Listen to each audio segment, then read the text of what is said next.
중국이 베트남에게 벌벌 떨었습니다. 그리고 베트남의 뒤엔 한국이 있었습니다.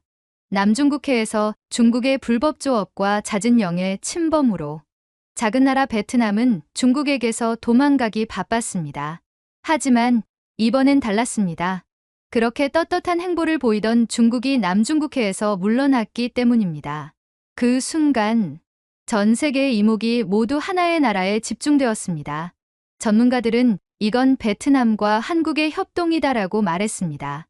지금 이 시간에도 강대국의 군사 전문가들이 머리를 싸매고 묻고 있습니다. 한국은 몇 년 뒤까지 내다보고 무기를 생산하고 있는 거지? 이건 단순한 사건이 아니라 한국의 세밀한 전략이야.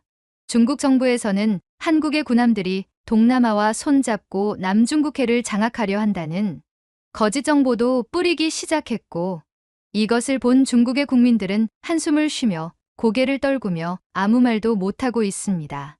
도대체 베트남의 바다에서 무슨 일이 벌어진 것일까요? 왜 초강대국 중국은 작은 나라 베트남에게 벌벌 떨게 되었을까요? 지금 바로 비디오를 재생해 보겠습니다. 그 전에 잠깐 1초 만에 누를 수 있는 좋아요 버튼을 꾹 눌러주시면 영상 제작에 아주 큰 힘이 됩니다. 저는 현재 베트남 해군 HQ-20에서 근무 중인 응우옌 반뚜 소위입니다. 제가 한국의 군함 한 척의 갑판 위에서 직접 겪은 이야기를 여러분께 들려드리고 싶어서 이렇게 사연을 보내게 되었습니다. 2024년 3월 해군사관학교 졸업식이 끝나고 제가 배정받은 부대는 하이퐁 해군기지였습니다. 4년간의 사관학교 생활 동안 꿈꿔왔던 현대식 군함에서 근무하게 될 거라는 기대감으로 가득 찬 채 기지에 도착했습니다. 베트남 해군이 최근 들어 현대화에 박차를 가하고 있다는 소식을 들었기 때문에 분명 최신 장비를 갖춘 함정에 배치될 거라고 확신했습니다. 기지 정문을 통과하면서 저는 가슴이 뛰었습니다. 드디어 진짜 해군 장교로서의 첫 발을 내딛는 순간이었으니까요. 인사과에서 짐을 정리하고 담당 중령을 만나러 갔을 때 저는 여전히 설렘으로 가득했습니다. 동기들과 함께 사관학교에서 배운 최신 전술과 무기 체계들을 실전에서 써볼 수 있다는 생각에 밤잠을 못 이룰 정도였으니까요. 반뚜 소위, 앞으로 근무할 함정은 저기 보이는 HQ-20이다. 인사 담당 중령이 가리킨 방향을 보니 회색으로 새롭게 도색된 군함 한 척이 정박해 있었습니다. 언뜻 보면 깔끔해 보였지만 가까이 다가갈수록 곳곳에 녹이 슬고 낡은 흔적들이 눈에 들어왔습니다. 함교 아래쪽 철판에는 다시 칠해도 완전히 가려지지 않은 녹물 자국들이 있었고 레이더 장비들도 상당히 오래된 것들이었습니다. 이 배는 원래 한국 해군의 함정이었다.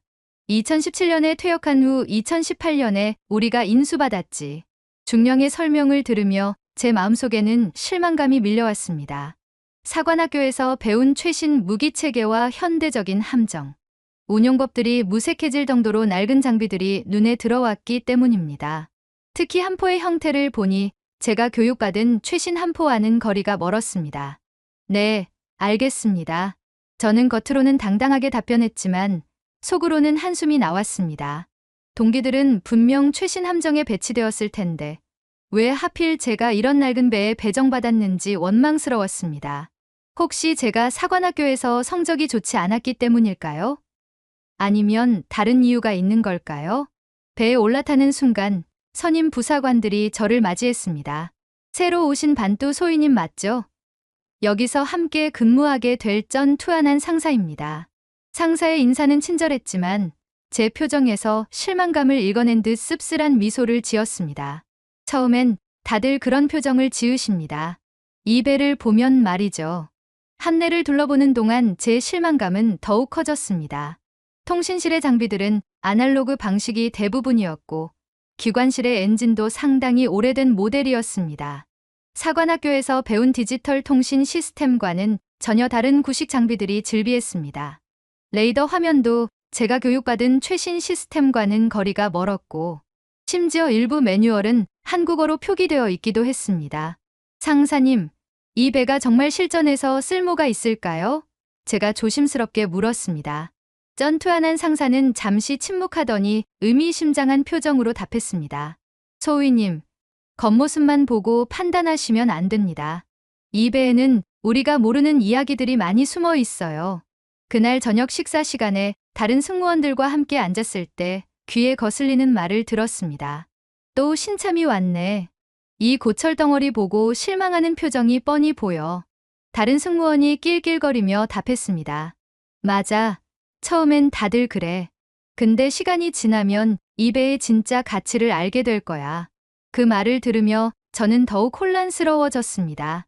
도대체 이 낡은 배에 무슨 특별한 가치가 있다는 걸까? 겉으로 보기엔 그저 한국에서 버린 고철덩어리를 우리가 떠안은 것 같은데 말입니다. 승무원들의 표정에서는 이상하게도 자부심 같은 것이 느껴졌습니다. 그날 밤 제 침실에서 생각했습니다.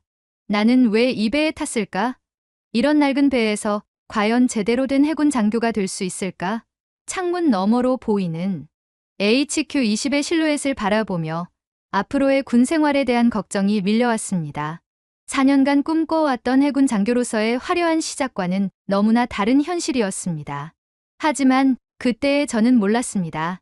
이 배가 저에게 얼마나 큰 가르침을 줄지, 그리고 이 고철덩어리가 실제로는 얼마나 대단한 역사를 가지고 있는지 말입니다. 다음 날 아침, 저는 기관실 근무에 투입되었습니다. 전투한한 상사가 직접 저를 안내하며 함정의 내부 구조를 설명해 주었습니다.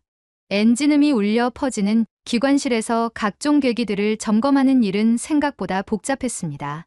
특히 일부 계기판에는 영어로 표기되어 있어서 한국에서 만들어진 원래 장비임을 알 수 있었습니다. 상사님, 이 배에 대해 좀 더 자세히 알고 싶습니다. 제가 엔진 점검을 마치고 나서 물었습니다. 전투한한 상사는 잠시 작업을 멈추고 제게 다가왔습니다. 그럼 이 배의 진짜 이야기를 들려드릴까요?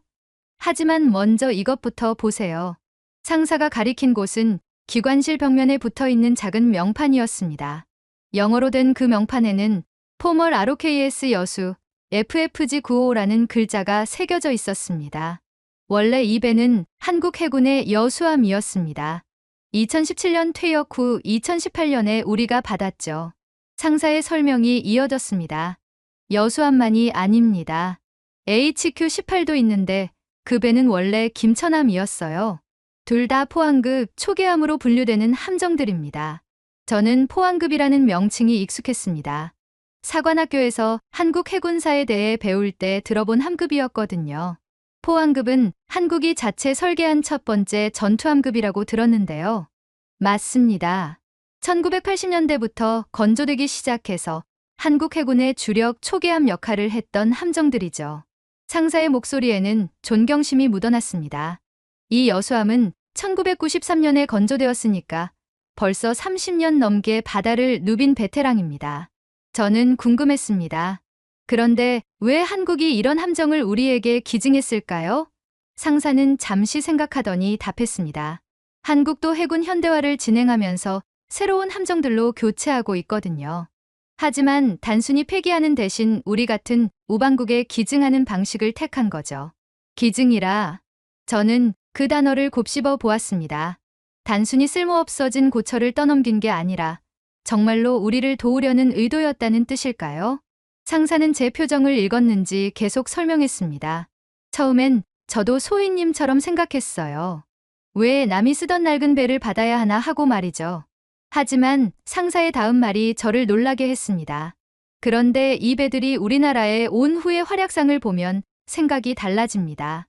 HQ-18 김천함은 도입되자마자 중국 불법 어선 단속 임무에 투입되었어요. 그리고 이 HQ-20 여수함도 마찬가지고요. 중국 불법 어선 단속이요? 제가 반문했습니다. 상사는 고개를 끄덕였습니다.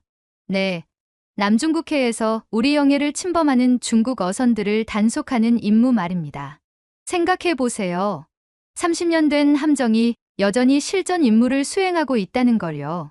저는 갑자기 이 배에 대한 시각이 바뀌기 시작했습니다. 단순한 고철덩어리가 아니라 여전히 현역으로 활동하는 전투함이라는 생각이 들었거든요.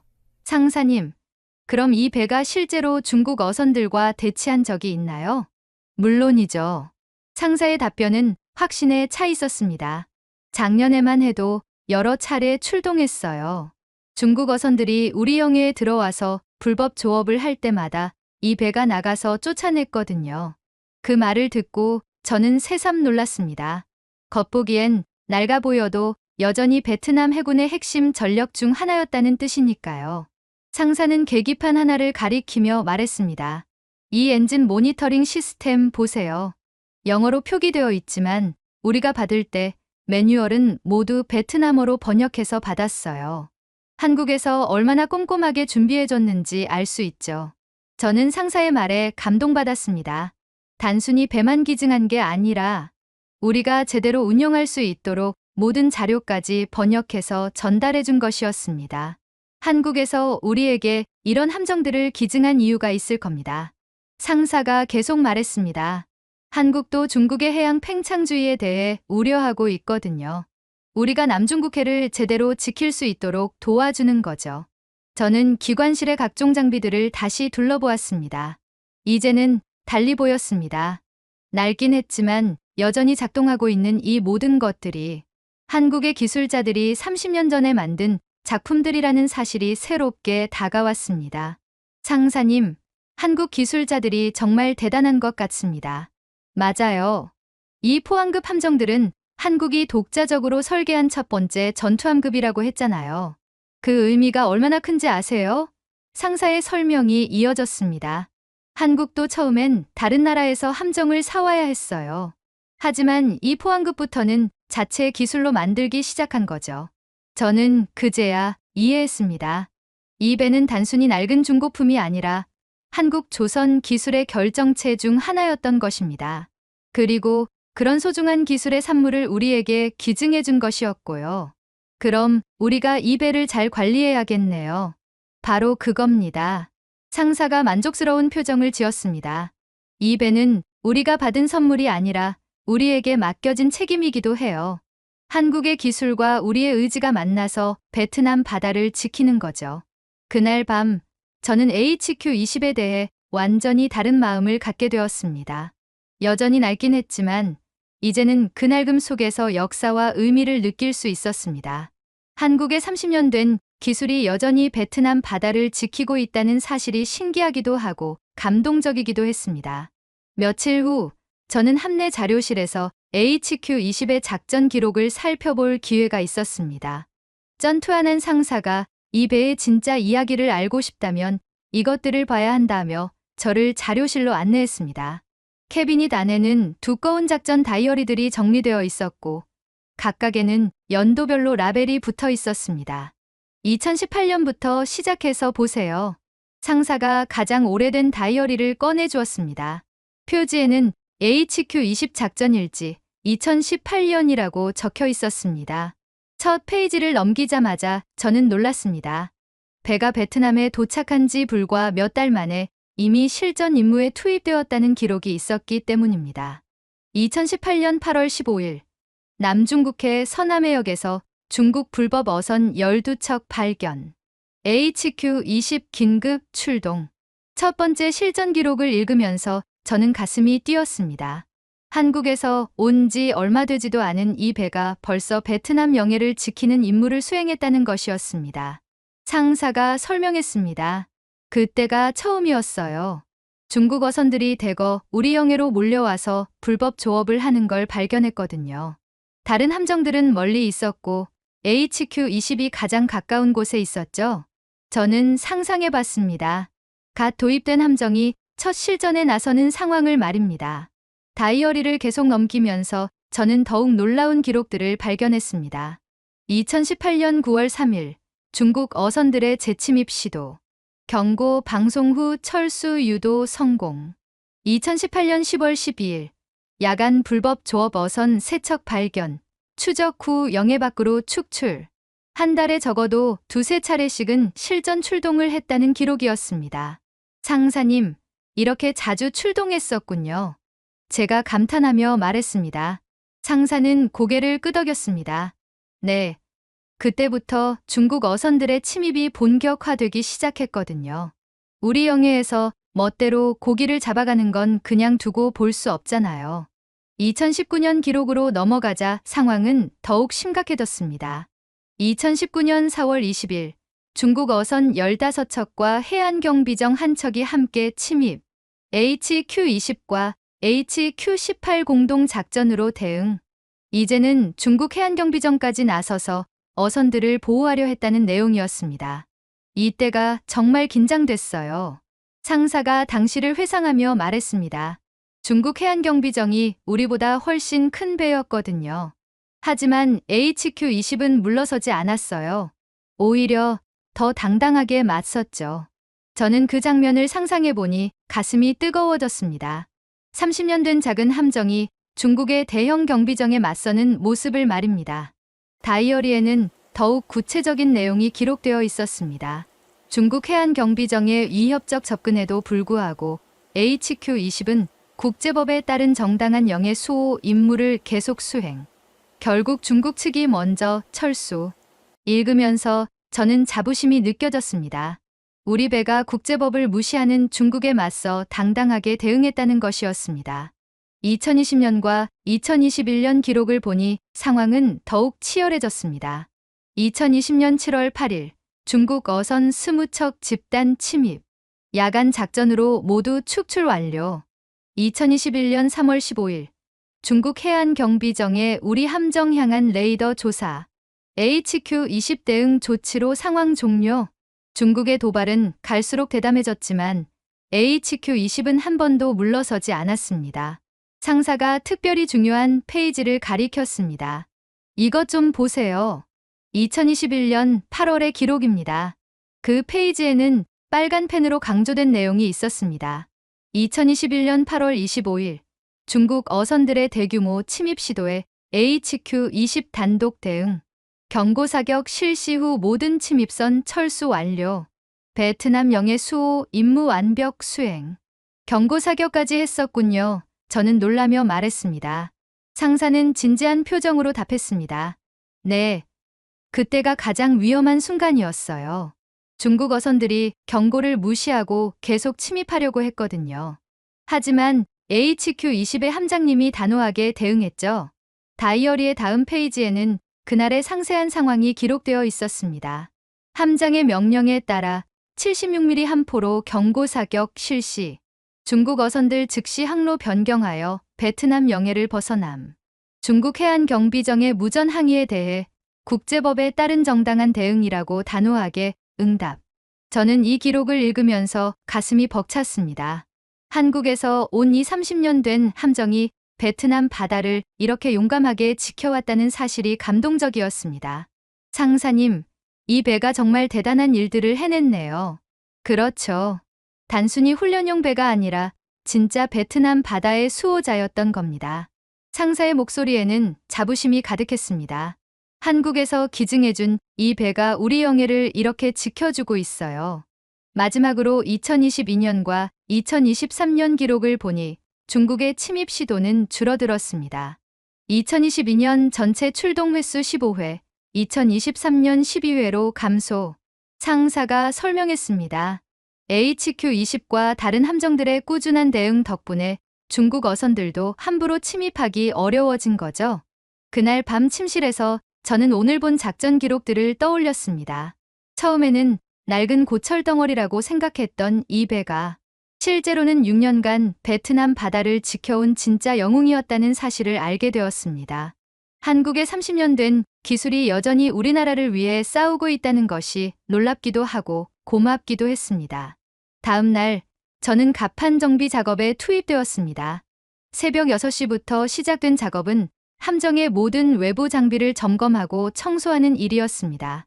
처음에는 단순한 청소 작업이라고 생각했지만 선임들과 함께 일하면서 이것이 단순한 청소가 아니라는 것을 깨달았습니다.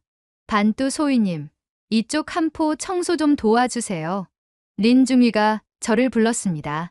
린중위는 통신사로 근무하는 선임으로 HQ-20에서 3년째 근무하고 있는 베테랑이었습니다. 함포 주변에는 바닷바람에 의한 염분이 쌓여 있었고 일부분에는 미세한 녹이 슬어 있었습니다.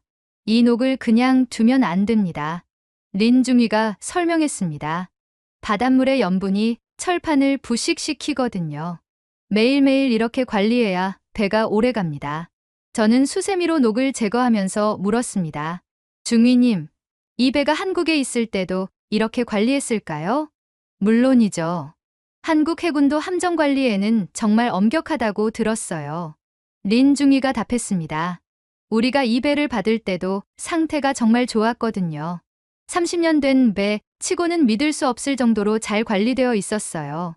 작업을 계속하면서 저는 선임들의 손길에서 특별한 애정을 느꼈습니다. 단순히 의무적으로 하는 청소가 아니라 정말로 이 배를 아끼는 마음이 담겨 있었습니다. 특히 엔진 점검을 하는 기관사들의 모습은 마치 자신의 차를 정비하는 것처럼 세심했습니다. 소위님, 이것 좀 보세요. 쩐투한한 상사가 레이더 장비를 가리켰습니다. 이 레이더는 1990년대 기술이지만 아직도 성능이 훌륭해요. 한국 기술자들이 얼마나 정밀하게 만들었는지 알 수 있죠. 상사의 손이 레이더 안테나를 조심스럽게 닦는 모습을 보니 마치 예술품을 다루는 것 같았습니다. 그때 나이가 많은 선임 부사관이 의미심장한 말을 했습니다. 사실 한국과 우리 베트남은 특별한 인연이 있어요. 베트남 전쟁 때 한국군이 우리를 도우러 왔었거든요. 저는 그 얘기에 귀를 기울였습니다. 정말요?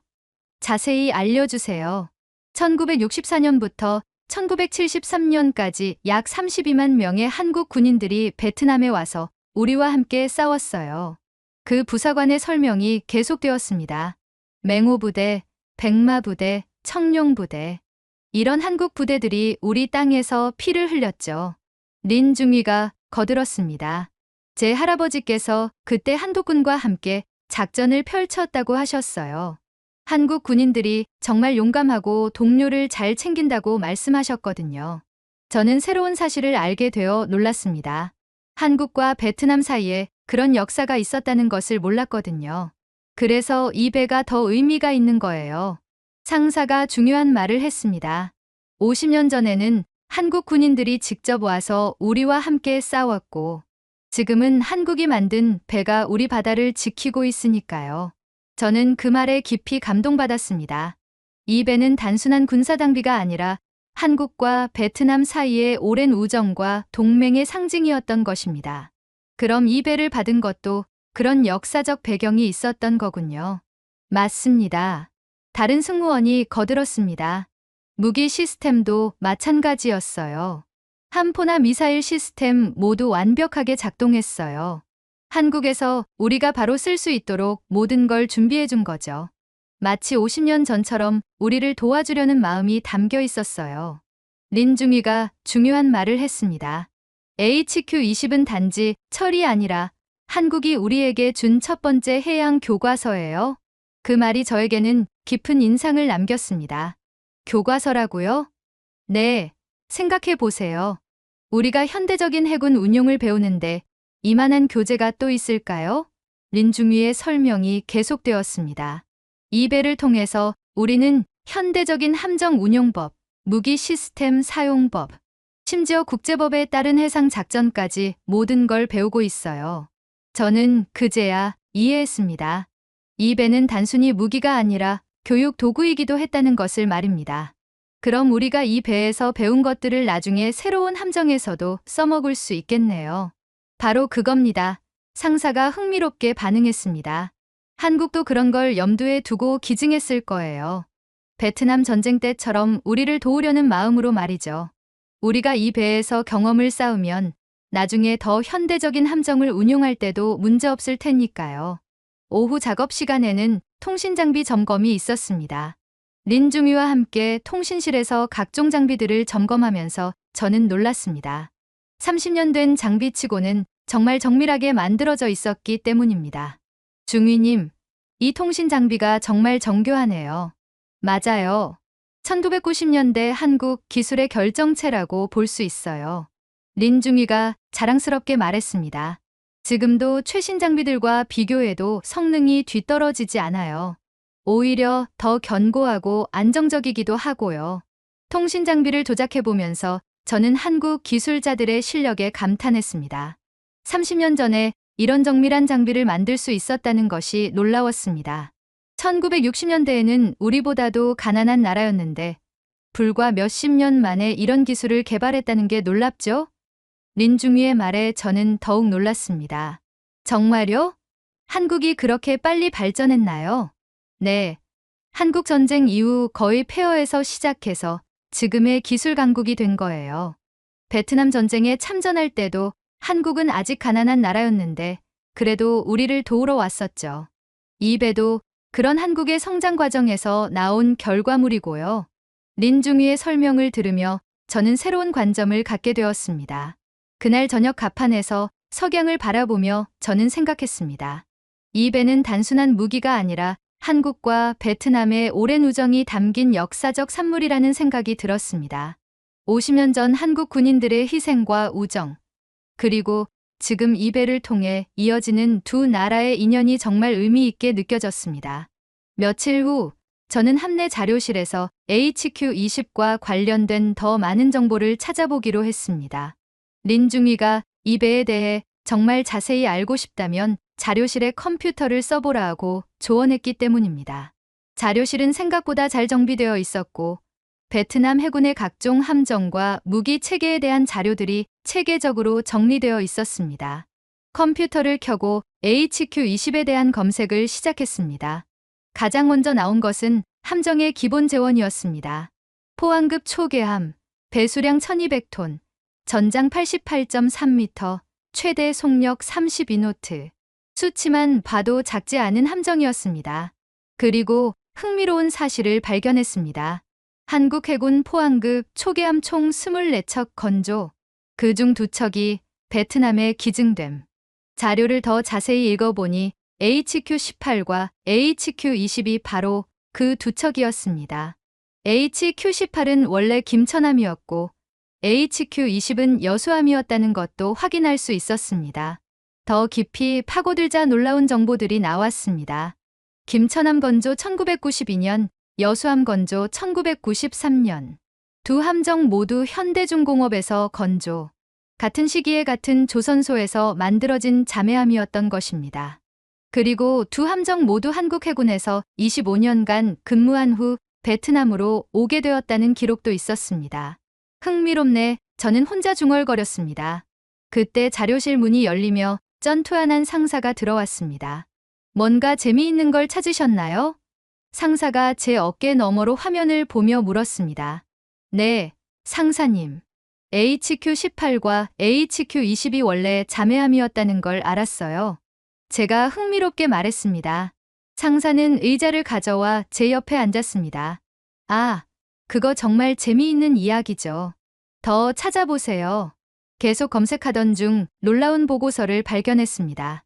베트남 해군 현대화 프로젝트, 한국 함정 기증의 의미와 후속 조치. 2019년에 작성된 이 보고서는 상당히 자세한 분석을 담고 있었습니다. 보고서의 핵심 내용을 읽어보니 정말 놀라웠습니다. 군함 기증은 연대의 시작. 베트남은 이후 한국-미국산 무기 구매 전환을 시작했다. 이것은 단순한 기증이 아니라 더 큰 계획의 첫 단계였다는 의미였습니다. 보고서에는 더 구체적인 내용이 있었습니다. HQ-18, HQ-20의 성공적인 운용 경험을 바탕으로 베트남 해군은 한국산 무기 체계에 대한 신뢰를 구축. 이후 한국제 함대공 미사일, 레이더 시스템 등을 추가 도입 검토 중. 이것은 정말 흥미로운 발견이었습니다. 그러니까 이 배들이 일종의 시험 운전이었던 셈이네요. 제가 정리해서 말했습니다. 상사가 고개를 끄덕였습니다. 맞습니다. 한국 입장에서는 자신들의 무기 체계를 우리가 얼마나 잘 쓸 수 있는지 보여주는 기회였고, 우리 입장에서는 한국 기술을 직접 경험해 볼 수 있는 기회였던 거죠. 보고서의 마지막 부분에는 미래 계획에 대한 내용도 있었습니다. 성공적인 포항급 운용 경험을 바탕으로 베트남은 한국과의 해군 협력을 확대할 예정. 차세대 함정 공동 개발 프로젝트도 검토 중. 이것은 정말 흥미진진한 전망이었습니다. 또 다른 문서에서는 기증 과정에 대한 자세한 내용을 볼 수 있었습니다. 베트남 군사 지원 프로그램의 일환으로 추진. 함정 기증뿐만 아니라 승무원 교육, 정비 지원까지 포함한 종합적 지원 패키지. 정말 세심하게 계획된 프로그램이었던 것입니다. 저는 놀라며 말했습니다. 승무원 교육까지 해줬다니요. 상사가 설명했습니다. 네, 우리 선임들 중 몇 명은 한국에 가서 직접 교육을 받고 왔어요. 포항급 함정 운용법을 한국 해군에서 직접 배운 거죠. 마지막으로 찾은 자료는 정말 감동적이었습니다. 한국 베트남 해군 교류 역사, 베트남 전쟁 참전 용사들의 염원이 담긴 함정 기증. 베트남 전쟁에 참전했던 한국 해군 출신들이 이 기증 프로젝트를 적극적으로 지지했다는 내용이었습니다. HQ-20은 단순히 기증받은 중고 함정이 아니라 한국과 베트남 사이의 전략적 파트너십을 상징하는 중요한 매개체였던 것입니다. 그리고 우리가 이 배를 얼마나 잘 운용하느냐에 따라 앞으로의 협력 관계도 달라질 수 있다는 것을 깨달았습니다. 며칠 후 저는 처음으로 실전 훈련에 참가하게 되었습니다. 서남해역에서 실시되는 해적 대응 시뮬레이션 훈련이었습니다. 새벽 5시에 출항한 HQ-20은 훈련 해역을 향해 나아갔습니다. 저는 통신실에서 레이더 모니터링과 무전 교신 업무를 맡았습니다. 반뚜 소위, 이번 훈련은 실전과 거의 같습니다. 린중이가 저에게 설명했습니다. 해적선으로 가정한 표적들이 우리 주변에 나타날 예정이니까 집중해서 모니터링 하세요. 저는 긴장한 마음으로 레이더 화면을 주시했습니다. 훈련이 시작되고 30분 정도 지났을 때 예정된 대로 레이더에 여러 개의 점들이 나타났습니다. 덥촉, 방위 270도, 거리 15에리의 복수의 표적 발견. 제가 큰 소리로 보고했습니다. 함교에서는 즉시 전투준비 명령이 떨어졌습니다. 그런데 훈련용 해적선들과 모의 교전을 하는 동안 레이더에서 이상한 점을 발견했습니다. 훈련 계획에 없던 새로운 접촉들이 훈련 해역 외곽에 나타나고 있었습니다. 중위님, 훈련 해역밖에 알 수 없는 접촉들이 있는데요. 린중이가 레이더 화면을 확인했습니다. 이상하네요. 훈련 계획서에는 없던 선박들인데요. 더 자세히 관찰해보니 5척 정도의 선박들이 일정한 거리를 유지하면서 우리 주변을 맴돌고 있었습니다. 그때 통신기에서 희미한 무전이 들려왔습니다. 훈련용 주파수가 아닌 다른 주파수에서 나오는 중국어 교신이었습니다. 3호선, 베트남 함정이 훈련 중이다. 아직 들키지 않은 것 같으니 계획대로 작업하라. 저는 중국어를 어느 정도 알아들을 수 있었기 때문에 내용을 파악할 수 있었습니다. 중위님, 저들이 중국 어선들인 것 같습니다. 제가 급하게 보고했습니다. 린중위의 표정이 심각해졌습니다. 이건 훈련과 별개의 실제 상황입니다. 즉시 함교에 보고해야겠어요. 훈련은 일시 중단되었고 함장은 새로운 상황에 대한 대응을 명령했습니다. 소위님이 정말 잘 발견했네요. 쩐투한한 상사가 통신실로 와서 말했습니다. 이런 일이 종종 있어요. 우리가 훈련으로 주의가 분산된 틈을 타서 영의 침입을 시도하는 거죠. 정말 교묘한 타이밍이었습니다. 함장의 명령에 따라 HQ-20은 수상한 선박들에게 접근하기 시작했습니다. 저는 통신기를 통해 경고 방송을 내보냈습니다. 정체불명의 선박들, 여기는 베트남 해군입니다. 즉시 신원을 밝히고 베트남 영해를 벗어나십시오. 하지만 상대방의 반응은 없었습니다. 오히려 우리가 접근하자 중국 어선들은 서서히 거리를 벌리면서도 완전히 철수하지는 않았습니다. 영해 경계선 근처에서 계속 맴돌며 우리를 시험하는 것 같았습니다. 1시간 정도 신경전이 계속되었습니다. 중국 어선들은 영해 경계선을 넘나들면서 우리의 인내심을 시험하는 듯했습니다. 저들의 의도가 뭘까요? 제가 린중위에게 물었습니다. 아마도 우리의 대응 패턴을 파악하려는 것 같습니다. 그때 레이더에 새로운 접촉이 나타났습니다. 이번에는 훨씬 큰 선박이었습니다. 함장님, 북동쪽에서 고속으로 접근하는 대형 선박이 있습니다. 제가 긴급하게 보고했습니다. 함교에서 망원경으로 확인한 결과 중국 해안 경비정이었습니다. 상황이 급격히 긴장되기 시작했습니다. 단순한 불법 어선 문제가 아니라 중국 당국이 직접 개입한 상황이 되었습니다. 중국 해안경비정은 우리로부터 약 3회리 떨어진 곳에서 멈춰 섰습니다. 베트남 해군 함정, 여기는 중국 해안경비대다. 이 해역에서 우리 어민들이 정당한 조업 활동을 하고 있다. 방해하지 마라. 위협적인 무전이 들어왔습니다. 함장의 지시에 따라 저는 단호하게 응답했습니다. 여기는 베트남 해군 HQ-20입니다. 현재 위치는 베트남 영해입니다. 국제법에 따라 즉시 철수하시기 바랍니다. 상사가 제게 말했습니다. 소위님, 지금 이 순간이 바로 이 배의 진짜 가치를 보여주는 때입니다. 30년 된 함정이지만 여전히 베트남 바다를 지킬 수 있다는 걸 증명하는 거죠. 저는 그 말에 용기를 얻었습니다. 긴장감이 고조되는 가운데 저는 깨달았습니다.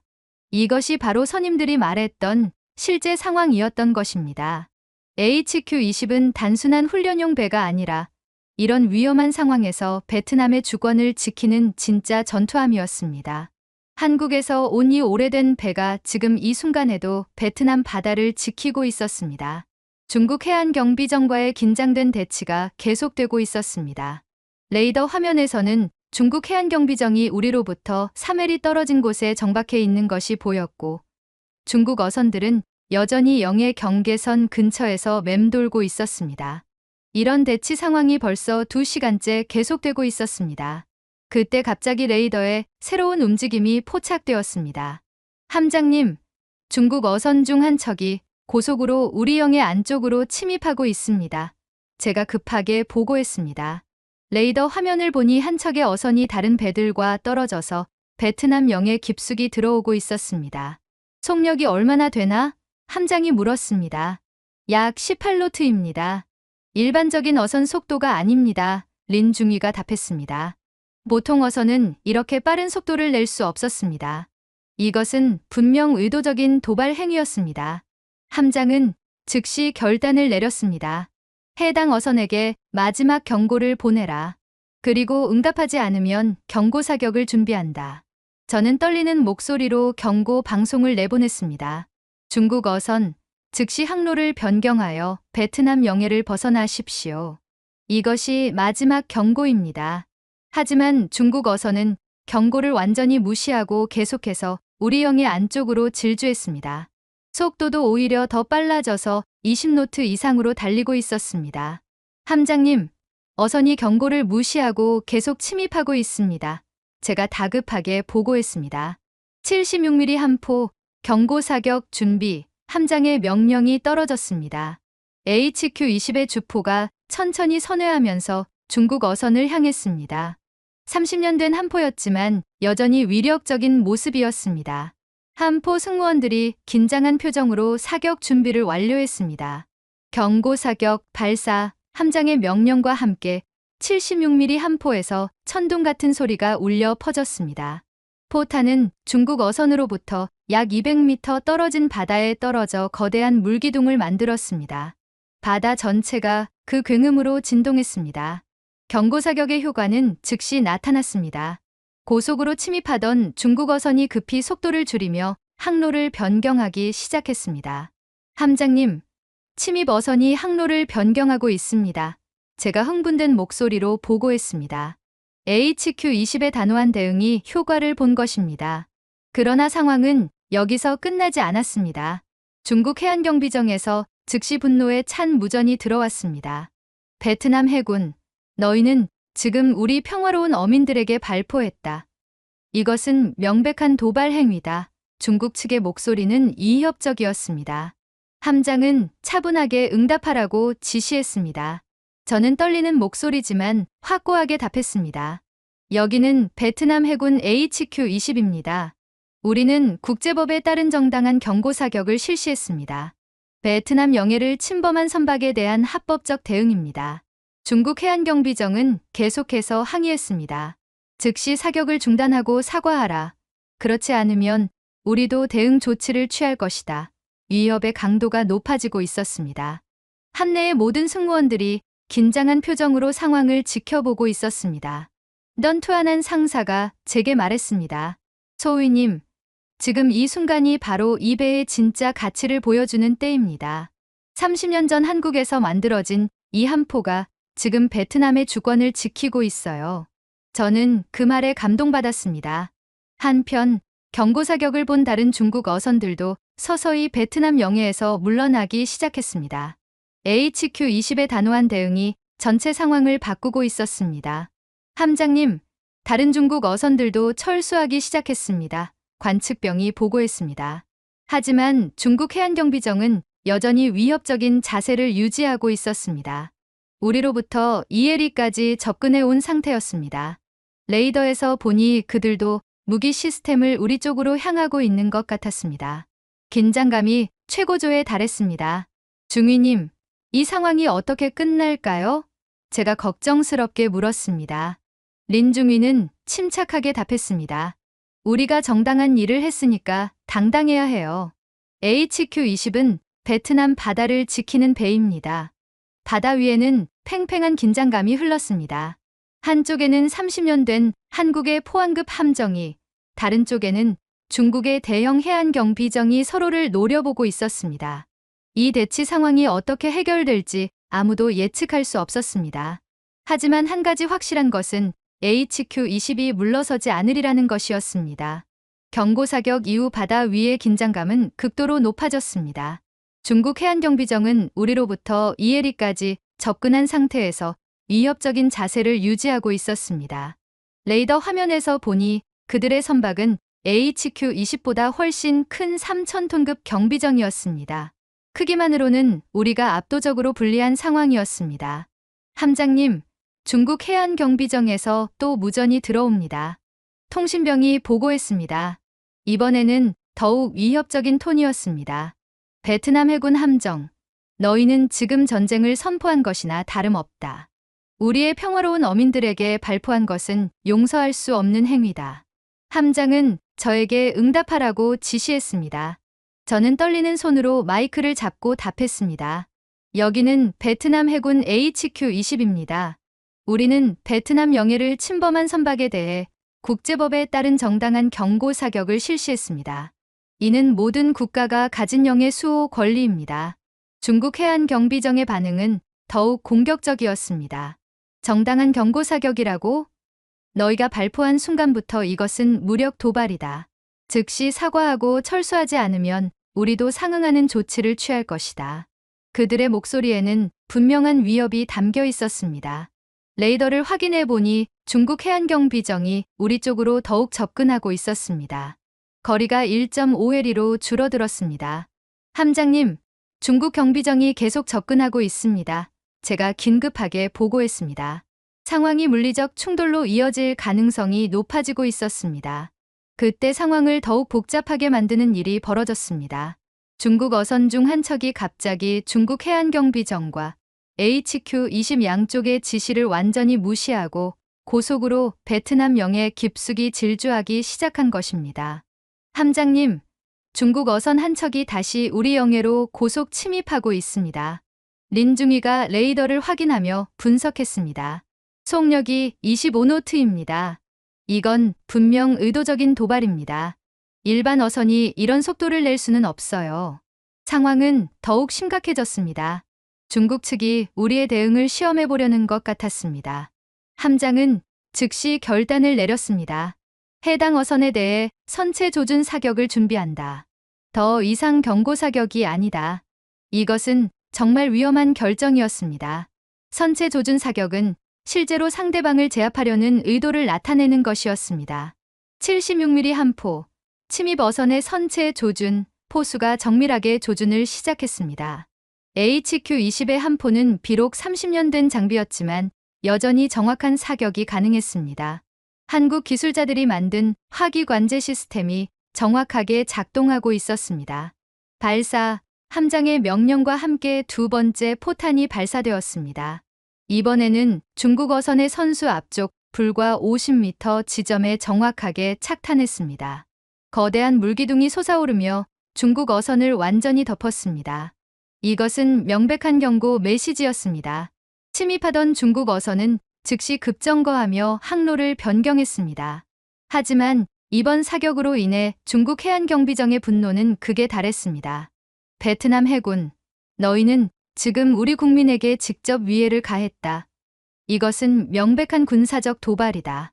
그들의 무전은 계속되었습니다. 즉시 사격을 중단하고 함장이 직접 사과하라. 그렇지 않으면 우리도 무력으로 대응할 것이다. 중국 해안경비정도 무기를 우리 쪽으로 향하고 있는 것이 망원경으로 확인되었습니다. 한내의 긴장감은 극도로 높아졌습니다. 넌투한한 상사가 제게 말했습니다. 소위님, 지금이 바로 이 배의 진짜 실력을 보여줄 때입니다. 크기는 작지만 우리에게는 정의가 있어요. 저는 그 말에 용기를 얻었습니다. 함장은 중국 해안경비정의 위협에 굴복하지 않았습니다. 오히려 더욱 단호한 자세를 보였습니다. 전 승무원, 전투준비 태세 유지, 중국 경비정의 동향을 계속 감시하라. HQ-20의 모든 무기 시스템이 임전 태세를 갖추었습니다. 한편 다른 중국 어선들은 HQ-20의 단호한 대응을 보고 모두 베트남 영해에서 물러나기 시작했습니다. 하지만 중국 해안경비정은 여전히 우리와 대치하고 있었습니다. 거대한 선체로 우리를 위압하려는 듯 천천히 접근하고 있었습니다. 함장님, 중국 경비정이 이레리까지 접근했습니다. 제가 보고했습니다. 이제는 정말 위험한 거리였습니다. 물리적 충돌이 일어날 수 있는 상황이었습니다. 바다 위에는 팽팽한 긴장감이 흐르고 있었습니다. 린중이가 저에게 말했습니다. 소위님, 이런 상황에서도 HQ-20이 물러서지 않는 이유를 아세요? 이 배에는 베트남 바다를 지키겠다는 의지와 한국 기술자들의 혼이 담겨 있기 때문입니다. 정말 감동적인 말이었습니다. 상황은 일촉즉발이었습니다. 30년 된 한국의 포항급 함정과 중국의 최신 해안경비정이 베트남 영해에서 팽팽하게 대치하고 있었습니다. 과연 이 대결이 어떻게 끝날지, 그리고 HQ-20이 이 위기를 어떻게 극복할지 모든 승무원들이 숨을 죽이고 지켜보고 있었습니다. 중국 해안경비정과의 대치가 절정에 달한 순간 상황을 결정지을 운명적인 무전이 들어왔습니다. 중국 해안경비정의 함장으로 보이는 사람이 직접 교신을 요청해 왔습니다. 베트남 해군 함장, 나는 중국 해안경비대 233호정의 함장이다. 즉시 사격을 중단하라. HQ-20의 레 민광 함장이 직접 마이크를 잡았습니다. 저는 함장님의 차분하지만 단호한 목소리를 들을 수 있었습니다. 여기는 베트남 해군 HQ-20 함장 레 민광이다. 우리는 국제법에 따라 베트남 영해를 수호하고 있다. 중국 함장의 반응은 즉시 나왔습니다. 레 함장, 당신들이 우리 평화로운 어민들에게 발포했다. 이것은 명백한 침략 행위다. 즉시 사과하고 철수하지 않으면 우리도 무력으로 대응할 수밖에 없다. 위협적인 톤이었습니다. 하지만 레 민광 함장의 답변은 더욱 강렬했습니다. 233호정 함장, 잘못 알고 있는 것 같군요. 침략자는 당신들입니다. 함장의 목소리에는 분노가 담겨 있었습니다. 우리 영해에서 우리 어민들을 위협하고 경고를 무시하고 계속 침입한 것은 당신들입니다. 중국 측의 압박은 더욱 거세졌습니다. 레 함장, 현실을 보십시오. 우리는 3,000톤급이고 당신들은 고작 1,200톤급 낡은 함정입니다. 이 바다에서 누가 더 강한지 모르겠습니까? 명백한 무력 과시였습니다.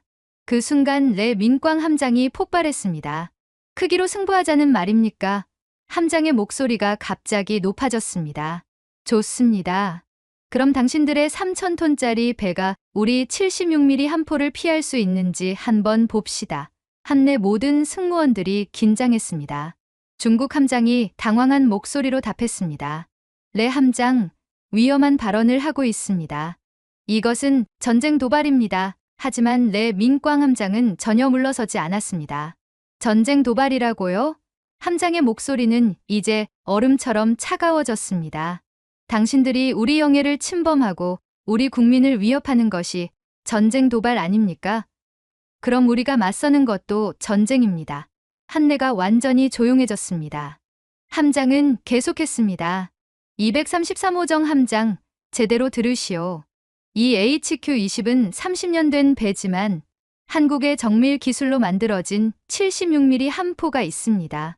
거리 이해리에서 당신들의 함교를 정확히 맞출 자신이 있습니다. 중국 측에서 잠시 침묵이 흘렀습니다.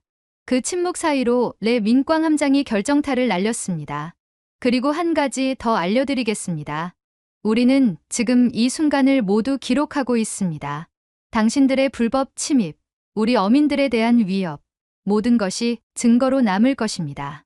함장의 목소리는 더욱 위협적이 되었습니다.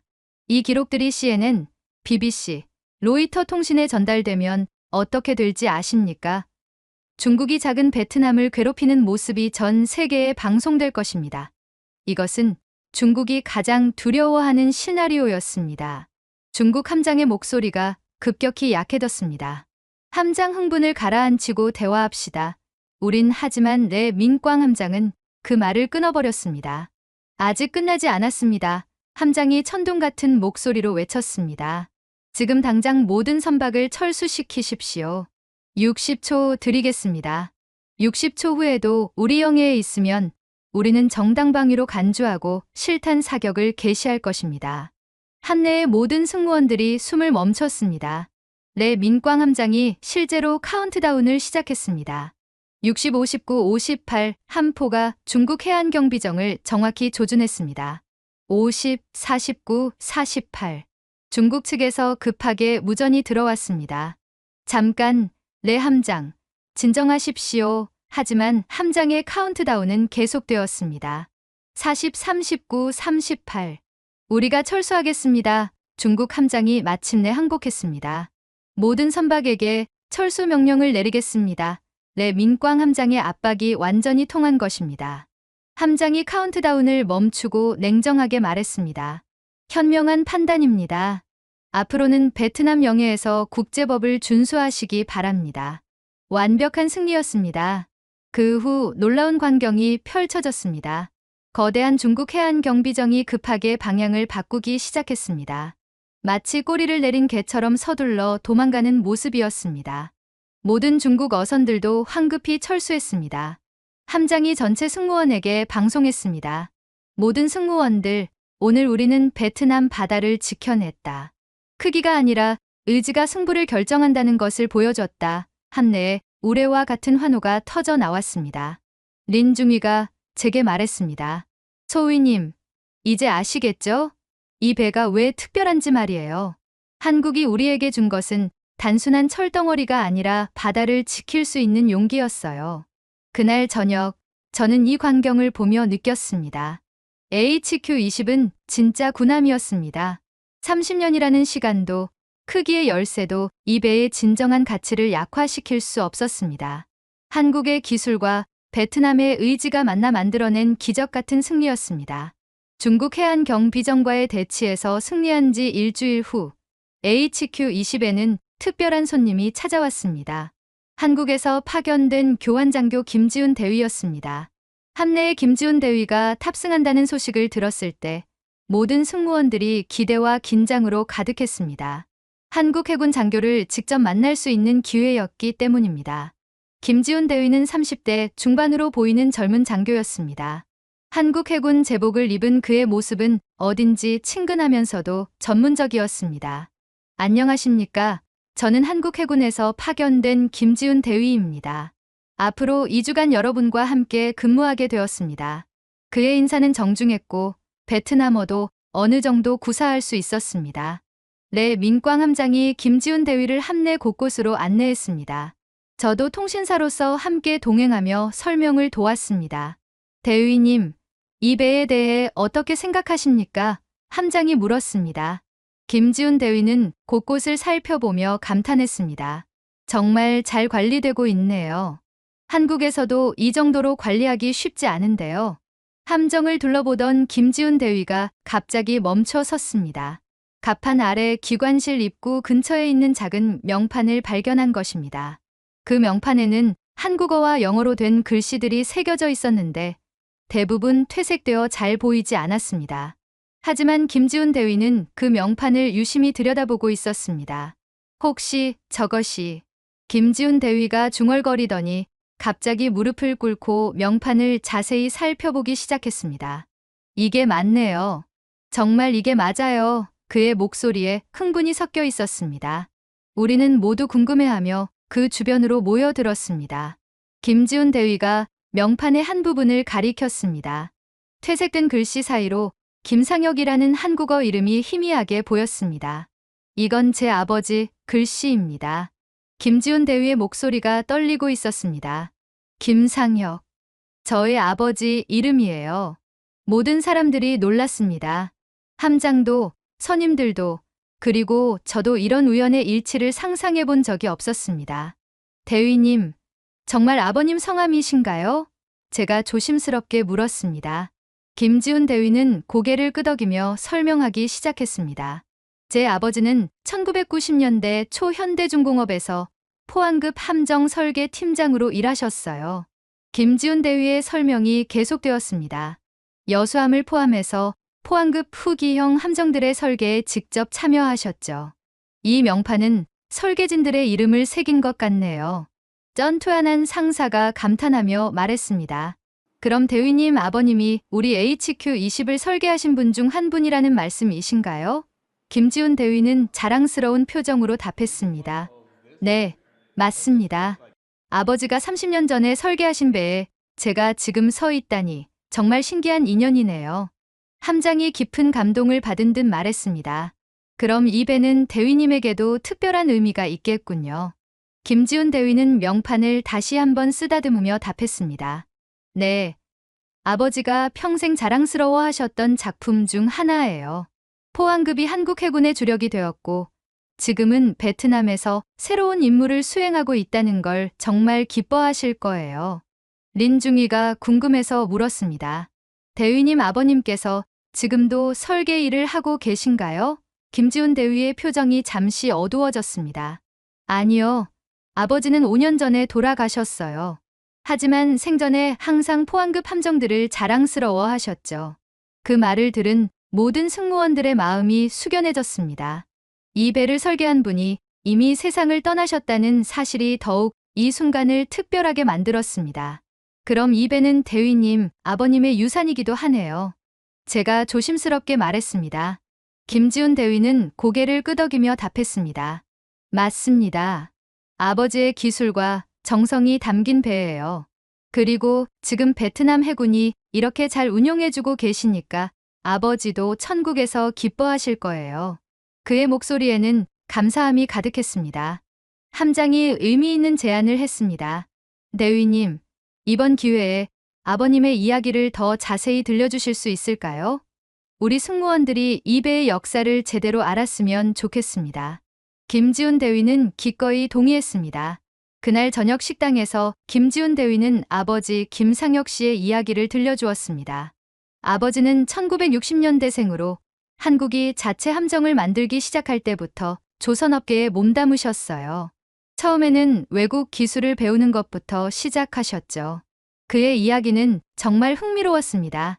포항급 함정은 한국이 완전히 독자적으로 설계한 첫 번째 전투함이었어요. 아버지는 그 프로젝트에 참여할 수 있어서 정말 자랑스러워 하셨죠.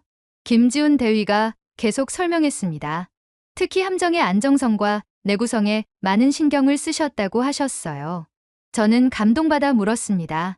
그래서 이 배가 30년이 지난 지금도 이렇게 잘 작동하는 거군요. 김지훈 대위는 미소를 지으며 답했습니다. 네. 아버지와 동료 설계자들이 정말 정성껏 만든 배니까요. 베트남에서 이렇게 활약하고 있다는 소식을 들으면 정말 뿌듯해 하실 거예요. 그날 밤, 저는 이 놀라운 인연에 대해 생각해 봤습니다. 30년 전 한국에서 이 배를 설계한 분의 아들이 지금 이 배에서 우리와 함께 근무하고 있다는 것이 정말 신기한 운명이었습니다. 한국과 베트남 사이의 인연이 이렇게 깊고 의미 있다는 것을 새삼 깨닫게 되었습니다. 다음 날 아침, 김지훈 대위는 저에게 특별한 것을 보여주고 싶다며 개인 짐에서 작은 상자를 꺼내왔습니다. 반뚜 소위님, 어제 아버지 이야기를 해드렸는데 오늘은 실제로 아버지의 흔적을 보여드리고 싶어요. 그가 조심스럽게 상자를 열자 오래된 사진 몇 장과 작은 설계 도면들이 나왔습니다.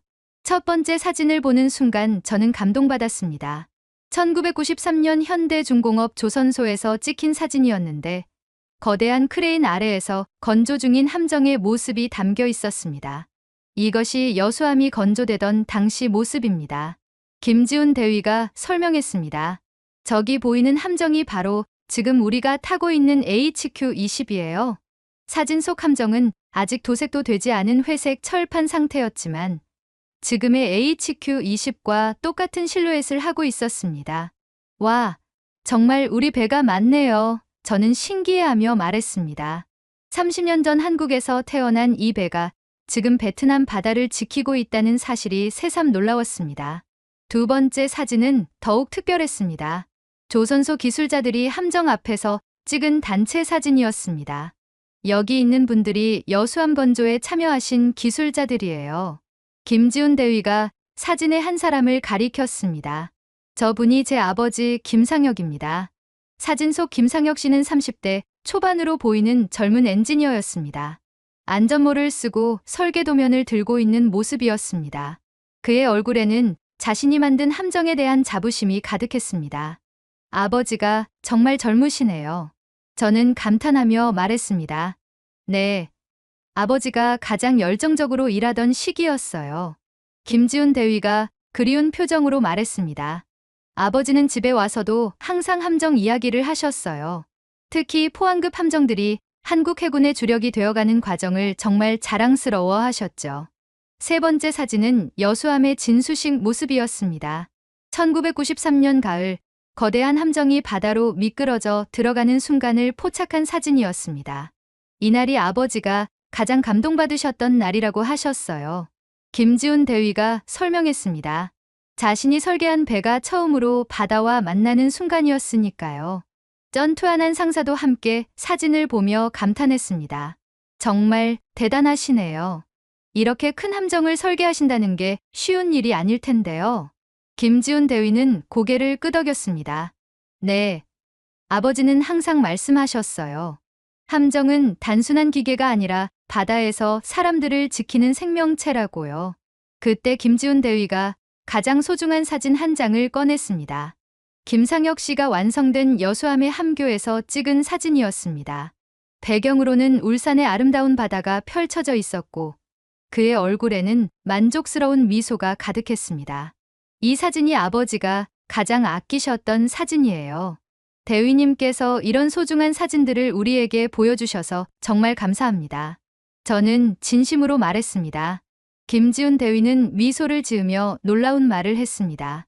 사실 제가 이번에 베트남에 온 이유 중 하나가 아버지가 만든 배를 직접 보기 위해서였어요. 정말요? 린중이가 놀라며 물었습니다. 김지훈 대위는 고개를 끄덕였습니다. 네. 아버지가 돌아가시기 전에 마지막 소원을 말씀하셨어요. 자신이 만든 포항급 함정들이 어떻게 활동하고 있는지 보고 싶다고 하셨거든요. 김지훈 대위의 목소리가 잠시 떨렸습니다. 그때 저는 해군에 갓 입대한 상태라 아무것도 할 수 없었어요. 하지만 지금 이렇게 아버지 대신 여기 와서 HQ20을 보게 되었네요. 아버지의 소원을 제가 대신 이루는 것 같아서 정말 감동스러워요. 함장이 깊이 감동받은 표정으로 말했습니다. 대위님 아버님의 소원을 이루는데 우리가 도움이 되어서 정말 영광입니다. HQ20은 아버님의 작품이 여전히 살아있다는 증거입니다. 정말 의미 있는 말이었습니다. 그때 김지훈 대위가 마지막 사진을 꺼냈습니다.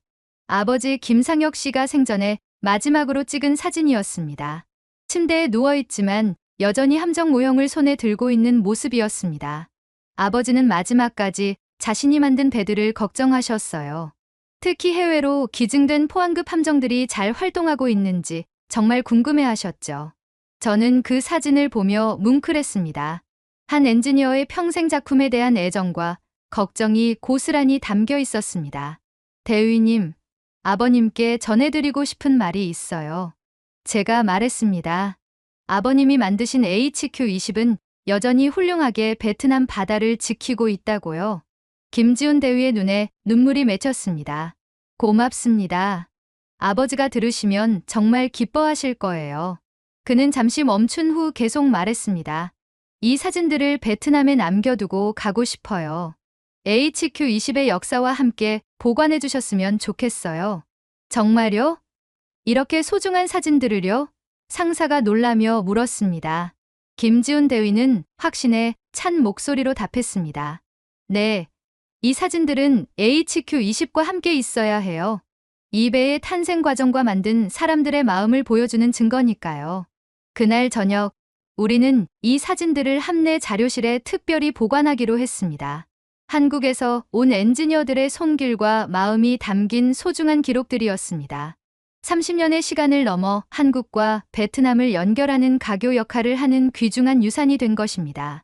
김지훈 대위와 함께한 2주가 지나고 드디어 그가 한국으로 돌아가는 날이 되었습니다. 이 짧은 기간 동안 저는 HQ20에 대해 완전히 새로운 관점을 갖게 되었습니다. 더 이상 이 배는 단순한 낡은 함정이 아니었습니다. 한국과 베트남의 우정, 그리고 수많은 사람들의 땀과 정성이 담긴 살아있는 역사였습니다. 김지훈 대위가 떠나기 전날 저녁, 한내에서 작은 송별회가 열렸습니다. 모든 승무원들이 모인 가운데 대위는 마지막 인사를 했습니다. 2주 동안 여러분과 함께 지내면서 정말 많은 것을 배웠습니다. 특히 HQ20을 이렇게 소중하게 관리하고 계시는 모습을 보며 감동받았어요. 네, 민광 함장이 답사를 했습니다. 대위님 덕분에 우리도 이 배의 진짜 가치를 더 깊이 이해하게 되었습니다. 아버님과 한국 기술자들의 정성이 이렇게 살아있다는 것을 알게 되어 정말 감사합니다. 함장의 말에 모든 승무원들이 고개를 끄덕였습니다. 김지훈 대위는 마지막으로 의미 있는 말을 했습니다. 여러분이 받은 것은 단순한 철덩어리가 아닙니다. 한국의 기술 철학과 바다를 지키려는 의지가 함께 담긴 특별한 선물입니다. 그리고 여러분이 그것을 완벽하게 증명해 보이고 계십니다. 그로부터 6개월이 지났습니다. 저는 HQ20에서 선임장교로 승진했습니다. 이제는 제가 새로운 후임들에게 이 배의 이야기를 들려주는 역할을 맡게 되었습니다. 마치 쩐투하는 상사가 저에게 그랬던 것처럼 말입니다. 어느 날 해군사관학교를 갓 졸업한 새로운 소위가 HQ20에 배정되어 왔습니다. 그의 이름은 팜 민투이였고 제가 1년 전에 그랬던 것처럼 이 배를 보고 실망한 표정을 감추지 못했습니다. 선임님, 이 배가 정말 실전에서 쓸모가 있을까요? 그가 조심스럽게 물었습니다. 저는 미소를 지으며 답했습니다. 민투이 소위, 겉모습만 보고 판단하면 안 됩니다. 이 배에는 우리가 모르는 대단한 이야기들이 숨어 있어요. 1년 전 상사가 저에게 했던 똑같은 말이었습니다. 이제는 제가 그 이야기의 전달자가 된 것입니다. 저는 팜 민투이 소위를 자료실로 데려가서 김지훈 대위가 남긴 사진들을 보여주었습니다. 30년 전 한국 조선소에서 찍힌 건조 과정 사진들, 설계자들의 모습, 그리고 진수식의 감동적인 순간들을 하나하나 설명해 주었습니다. 이 배는 단순한 중고품이 아니라 한국 기술자들의 혼이 담긴 작품입니다. 그리고 저는 지난 1년간 HQ20이 이룬 성과들을 들려주었습니다. 중국 불법 어선들과의 대치에서 거둔 승리, 베트남 어민들을 구조한 이야기, 그리고 무엇보다 한국과 베트남 사이의 우정을 상징하는 특별한 의미에 대해서 말입니다. 선임님, 정말 이 배가 그런 일들을 해냈나요? 팜 민투이 소위의 눈이 반짝였습니다. 저는 확신에 찬 목소리로 답했습니다. 네, 이 HQ20은 단순한 함정이 아니라 베트남 바다의 진짜 수호자입니다. 그리고 앞으로도 계속 그럴 거예요. 며칠 후 새로운 임무가 주어졌습니다. 남중국해에서 또다시 중국 어선들의 불법 침입이 감지되었다는 보고였습니다. HQ20은 즉시 출동 명령을 받았습니다. 이번에는 제가 통신사로서 작전을 지휘하는 역할을 맡았습니다. 출항하면서 저는 팜 민투이 소위에게 말했습니다. 민투이 소위, 이제 이 배의 진짜 실력을 직접 보게 될 거예요. 30년 된 함정이지만 여전히 베트남 바다 최고의 수호자입니다. 그의 긴장된 표정에서 1년 전 제 모습이 보였습니다. 현장에 도착하자 예상했던 대로 중국 어선 여러 척이 베트남 영해를 침범하고 있었습니다. 저는 자신감 있게 경고 방송을 내보냈습니다. 여기는 베트남 해군 HQ20입니다. 즉시 베트남 영해를 벗어나십시오. 제 목소리에는 1년 전과는 비교할 수 없는 확신이 담겨 있었습니다. 중국 어선들은 즉시 철수하기 시작했습니다. 한국 기술자들이 30년 전에 만든 이 함포는 여전히 완벽하게 작동했습니다. 와, 정말 대단하네요. 팜 민투이 소위가 감탄하며 말했습니다. 저는 자랑스럽게 답했습니다. 이것이 바로 HQ20의 진짜 모습입니다. 낡았지만 마음은 전혀 녹슬지 않았어요. 그날 저녁 함정이 기지로 돌아오는 길에 저는 갑판에서 석양을 바라보며 생각했습니다. 1년 전 처음 이 배에 올랐을 때의 실망감이 이제는 자부심으로 바뀌었습니다. HQ20은 저에게 단순한 직장이 아니라 인생의 스승이 되어 주었습니다. 한국에서 온 이 30년 된 함정은 저에게 가르쳐 주었습니다. 진짜 가치는 겉모습이 아니라 내면에 있다는 것을. 그리고 시간이 지나도 변하지 않는 것은 사람들의 마음과 의지라는 것을 말입니다. 김상혁 씨와 한국 기술자들이 30년 전에 이 배에 담은 정성과 철학이 지금도 베트남 바다를 지키고 있었습니다. 팜 민투이 소위에게 마지막으로 말해주었습니다. 민투이 소위, 기억하세요. 우리가 받은 건 철이 아니라 철학이었습니다. 그리고 그 철학은 지금도 우리 바다를 지키고 있어요. HQ20은 오늘도 남중국해를 순찰하며 베트남의 평화를 수호하고 있습니다. 오늘의 이야기는 여기까지입니다. 여러분은 어떻게 느끼셨나요? 여러분의 생각과 마음속 울림을 댓글로 남겨 감동 비디오의 마지막을 장식해주세요. 여러분의 댓글 하나하나가 영상을 제작하는데 큰 힘이 됩니다. 그리고 오늘의 사연이 따뜻하게 다가오셨다면 구독과 좋아요도 잊지 말아주세요. 다음엔 더 깊은 감동과 더 진한 이야기로 찾아뵙겠습니다. 함께해 주셔서 진심으로 감사합니다.